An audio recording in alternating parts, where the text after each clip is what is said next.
సరే అక్కడి నుంచి బయలుదేరారు. నాకు లంకాపట్టణానికి రావడము అయిపోయింది, సీతమ్మ తల్లి దర్శనం చెయ్యడము అయిపోయింది. దుర్మార్గుడు రావణాసురుడు ఉన్నాడు, వాడికి ఒక్క మాట చెప్దాం, ఏమైనా ప్రయోజనం ఉంటుందేమో అని ఆ అశోకవనాన్నంతటి కూడా శుభ్రంగా భంజించేశారు. ఆ చెట్లు విరిచేశారు, పువ్వులు తీగలన్నింటినీ తెంపేశారు, ఆ కొమ్మలు విరిచేశారు, ఆ నీళ్లు సరోవరాలు తిరగతోసేశారు. ఇంత బీభత్సం అయిపోతే అక్కడ ఉన్నటువంటి రాక్షసులందరూ ఒక్కసారి ఉలిక్కి పడి లేచారు.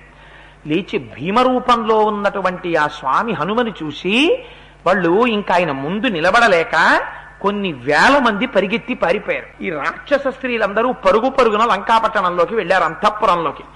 రావణాసురుడు కనపడ్డాడు. ఆయన దగ్గరికి వెళ్ళి చెప్పారు, ఎక్కడి నుంచి వచ్చిందో ఒక మహావానరం ఒకటి వచ్చింది, దానికి అలసట ఉన్నది అంటే మేము నమ్మం. అది ఇంద్రుడి దూతో, కుబేరుడి దూతో, అగ్నిహోత్రుడి దూతో, విష్ణువు దూతో, యముడి దూతో మాకు తెలియదు. అది లంకావనాన్నంతటినీ భంజించేసింది, కానీ సీతమ్మ తల్లి కూర్చున్న శిశుపావృక్షాన్ని మాత్రం అది భంజించలేదు, విడిచిపెట్టేసింది. దానికి అలసట చేత వదిలిపెట్టిందో లేకపోతే కావాలని వదిలిపెట్టిందో తెలియదు. వెంటనే 80,000 కింకరుల మూకని పిలిచాడు. పిలిచి మీ అందరూ వెళ్ళి ఆ మహావానరాన్ని పట్టి బంధించారు, జాగరూకులై మీ అస్త్రశస్త్రములను పట్టుకుని బయలుదేరండి అన్నాడు.